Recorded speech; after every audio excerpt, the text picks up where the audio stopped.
Union Home Minister na ngayhak-ngayhaki oiba wafam fongdokliba asi Manipurgi Erang Lumna Lwde takpani haina COCOMI na fongdokre.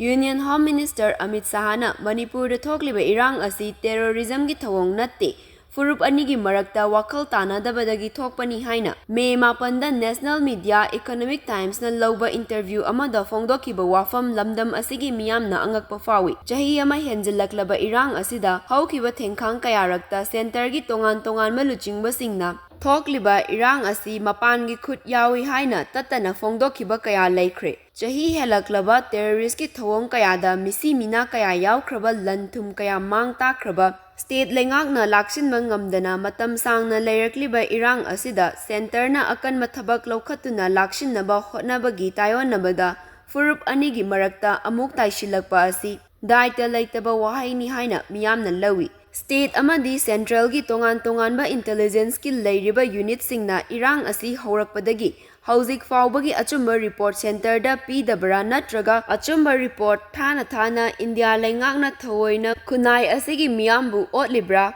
masi lamdam asida khundaminariba furup khudingmakna khangminaba matam oire haina Coordinating Committee on Manipur Integrity COCOMI gi media coordinator Yumkhaibam Surjit Kumar Khumanna adorakpa cherol amana fongdorakli Cherol asina makata na hai matam kayagi mamangdagi chin kuki singna khundaba Manipurgi mafam kayada reserve forest amadi protected forest kaya chaurakna square kilometer chanipan ga 108 ki changda forest ki jaga manghan takhanduna poppy cultivation gi thabak thoram kaya chathaduna miyoiba khunai gi mayokta achauba crime kaya ama chathari loinana forest department ki office tara su chin kuki immigrant singna mai thaduna manghan takhankhre Haukiba kumsing Englising aniga kunga humdoi June kunmathoida National Highway Tidim Line gi kwakta manakta thong amada Mahindra Scorpio amada sakti leiba IED bomb ama fit tawduna pokhai handuna thong thadatnaba hotnakiba thodok lamdam asida amukta thokhidriba chin kuki narco terrorist singna thokankiba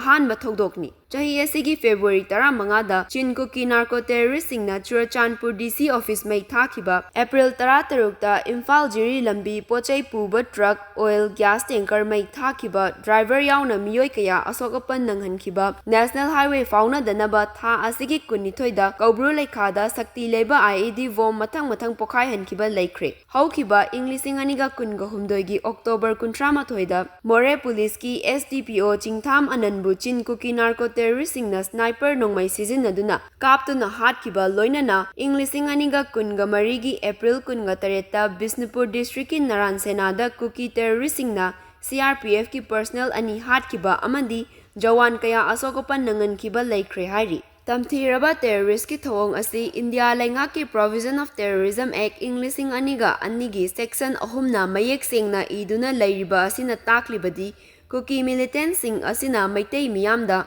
chathariba thawong asi terrorist ki thabak thawong ni haibasi mayek sengna takli asigumba chin kuki narco terrorist singi thabak asibu Union Home Minister Amit Sahana terrorism gi thabak natte haiba asigi wahanthok karino chin kuki narco terrorist sing asina chatharakliba lal asi central lengak na ngaklau piraga lamdam asigi yalomi singbu namthanaba chatharakpa lalong amani haibasi mayek sengle yumthang nariba Myanmar leibaktagi ain kaina changsilakpa chin kuki narco terrorist singna haukiba kuki amadi naga anigi lan Englising amaga chamapan maudraga humdoidagi hauna ngasi faubada miyoi lak kaya Manipurgi ngamkai lanchinduna khunda leitaba hauraktuna chingmai kaya temthoktuna popi thaduna drug ki achauba safu ama iramdam asida piduna tangdu leitadaba khunai ama oihalakibani hairi aduga Englising aniga kunga humdoigi May 3 dagi hauraga maitei miyamda landaraktuna terrorist ki thabak chatharaktuna maitei miyam kaya minungsi yaudana Makut challaga ot nairaga tamthina hatkiba miyoi kaya amana manga kaklaga hatkiba kaya amana bom amadi nongmaina hatkre masida natana taibang miyoi bagi khwaidagi maru oina launariba yum lising kaya ama mai thakiba tamthiraba terrorist ki thawong asibu Union Home Minister Amit Sahana Manipur da thokliba irang asi terrorism ki thawong natte haina fongdokliba si COCOMI amadi Manipur gi miyamna angakpa po I hairi